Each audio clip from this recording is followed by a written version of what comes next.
Hello everyone and welcome back to the Common Sense Crypto channel. As with you always, this is Rich doing another video today on XRP.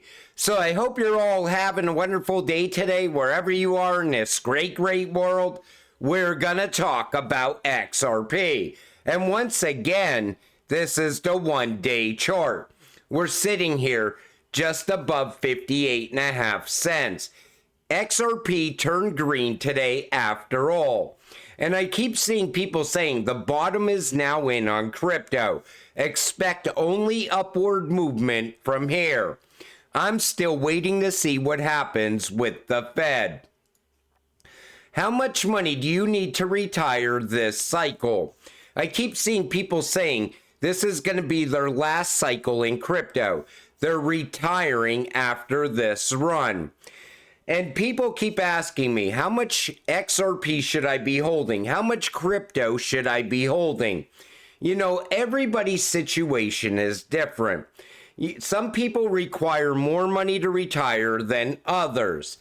And as far as XRP, you can never have enough XRP.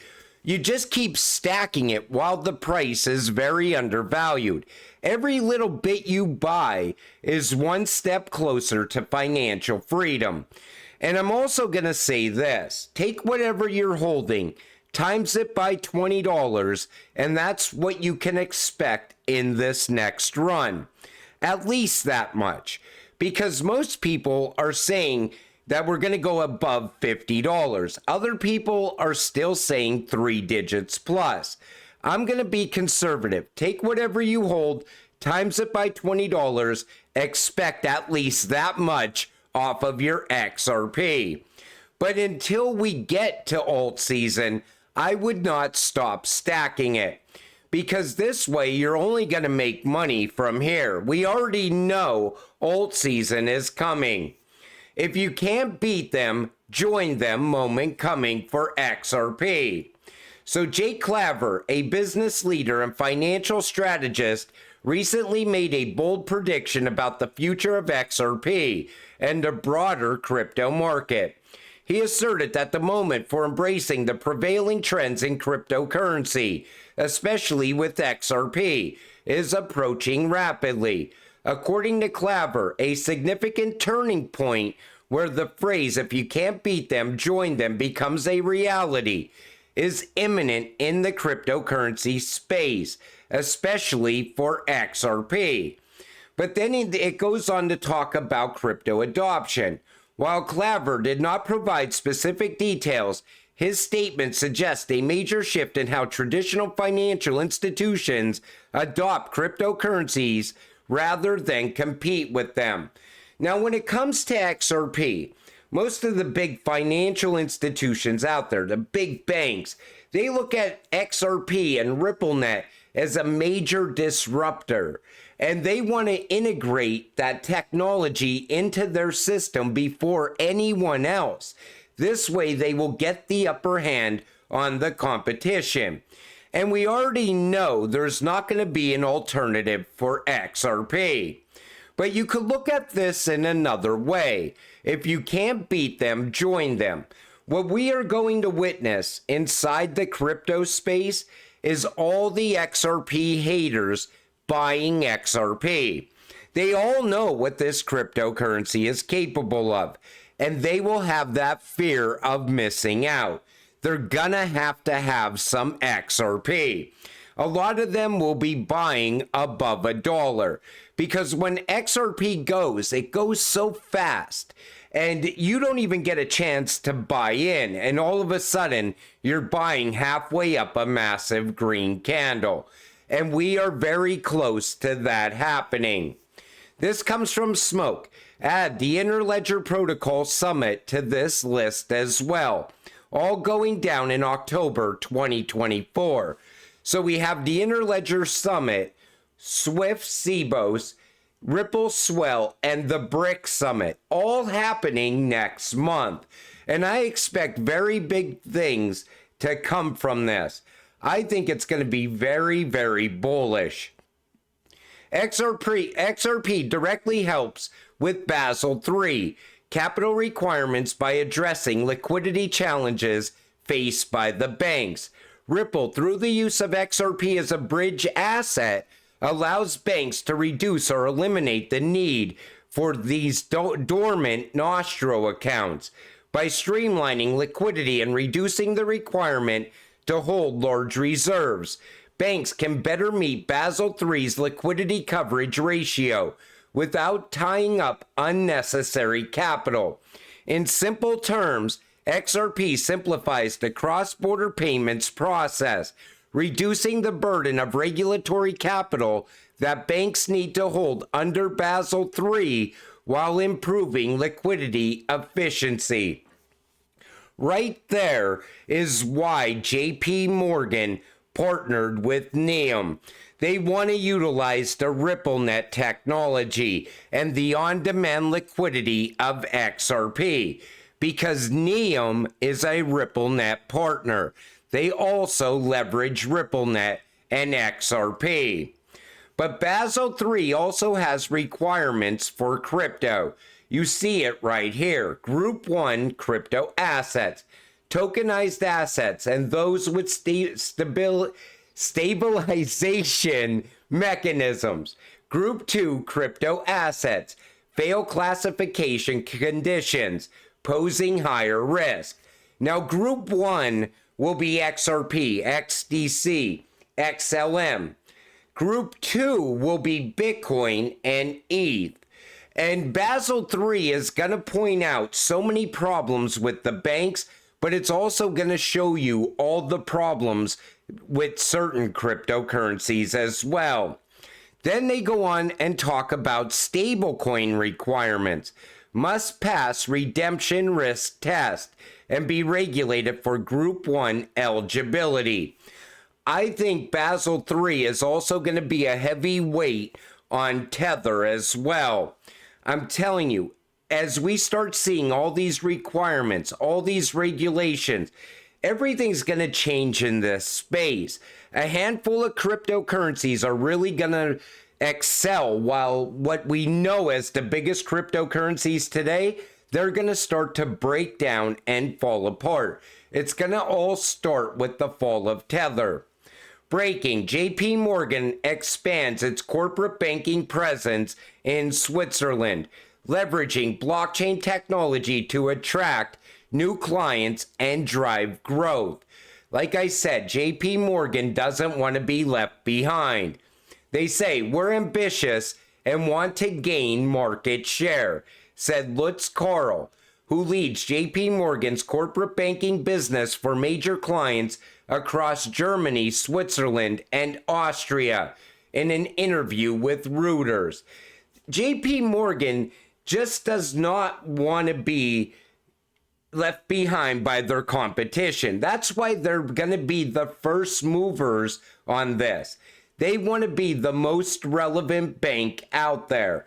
And I think when they partnered with Neum, that was the path forward for JP Morgan. They already tried to come up with JP Morgan coin, which we already know no other bank is going to want to use. They could come up with whatever payment system that they want. It's never going to compete with RippleNet technology. We are already holding the future. Today, the BIS has announced 41 firms selected to participate in the public-private test of Project Agora, loaded with Ripple partners, with Ripple themselves as a key member of the BIS cross-border task force. Anything that the BIS is doing, you're going to have Ripple at the heart of all of it, because the BIS also sees Ripple and Stellar as the future. But things are starting to get moving now. And here's your BIS CBDC cheat sheet. And you see the projects right here. And Ripple has ties to every one of those projects. Same thing with QNT. Also has ties to some of these projects. Because QNT is going to be the glue holding the entire new financial system together. It is the operating system of blockchain. Think of Microsoft for blockchain. That's what QNT is. Have you seen all the CBDCs that they are set to launch in the next 3 years? UK is set to decide in 2025. So is Norway, and etc. You know, everybody says you have 3 years for this to happen. I think it's going to happen much sooner because Russia and China are not slowing down. Time frames are going to continue to change. Even, you know, that whole idea of 2030 being the big year, I don't think so. I think it's all going to happen by 2028. I think we're already 2 years ahead of schedule because that whole Agenda 2030, that came out a while ago. And since then, everything got fast-tracked. Ripple confirmed as part of the Cross-Border Payments Interoperability Task Force for the BIS, Bank for International Settlement. In finance, it happens slowly, then all at once, XRP. And like I always tell you, you know, the BIS, they answer to the elites. They're only so far up the food chain. But the elites are controlling the BIS. They're controlling the IMF. They're controlling the World Economic Forum, the World Bank. But they're also controlling all the governments of the world at the same time. That's why I always said it's a big club. And sure, we might not be members of it, but we are invested in it. And we are going to get rich from it when it all comes together. Enbridge went live this June 5th, 2024. Congress knows a little something about multi-currencies. Congress is stating that a multi-currency CBDC could reduce costs by 80%. Take a listen. A report by Oliver Wyman found that in 2020 it cost $120 billion. It cost $120 billion to move $23 trillion across borders, and that a multi-currency CBDC could cut costs by 80%, down to about $20 billion. So you think Congress is not pushing for a CBDC? They're going to tell you that it's going to save us money. They're going to tell you it's going to make your life better. But we all know better. We know what a CBDC is. But this is the path that the U.S. is also on. You know, we got to keep up with the rest of the world. The digital age is here. And most likely, they're not going to call it a CBDC. Maybe they call it the United States stablecoin. Because most people out there outside of crypto don't even know what a stablecoin is, let alone a CBDC. But all a CBDC is a stablecoin issued by the government. So they might call it a digital dollar stablecoin or something like that, or give it some other fancy name. But we will have a CBDC. Someone recently paid a massive fee to send just 15 cents. So this was pointed out all over X earlier today. People kept saying, oh, well, see, it's not cheap to use XRP. But nobody ever reads these articles. You know, they just jump to conclusions and they like to spread FUD. Someone recently paid 26,000 XRP, $15,315 worth of XRP in order to send just 0.15 XRP. As noted by VET, operator of the XRP ledger, DUNL validator, the mishap likely involved a developer whose script ended up bugging out due to bad code. Normal users of apps of the likes of Zomin, a non-custodial wallet for the XRP ledger, cannot experience such incidents, since far-fingered errors are supposed to be automatically prevented. So this would not happen to the normal person.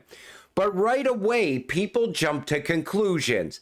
They think that there's something wrong with the XRP ledger, or XRP. But we see it was an isolated incident. And that's why I'm always telling you, don't fall for the FUD.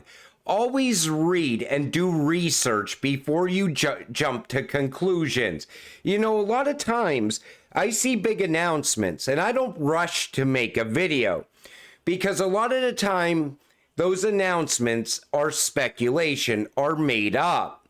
So I always like to let things sit for a little bit before I talk about it in a video, because I want to make sure I'm bringing you accurate information. Other people, they just want to get that hype out there. It's all about the views. Me, I don't care.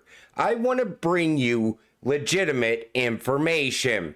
You know, we're sitting here looking at XRP, just under 59 cents. I think once we start to break above 65 cents again, that's when we're going to know whether the bottom is in or not, because everybody's saying that right now. But the Fed can come out and say that they're not going to cut rates, and I think all of a sudden we're going to see Bitcoin start to plummet back down once again, taking the rest of the market with it. But I'll talk more about that in another video. And, you know, like I always tell you, until it all happens, stay patient, stay positive, and let's get rich together. With that said, I'm going to wrap up this video. I want to thank you all for watching. I appreciate all of you. I'll see you in the next one. Have a great night.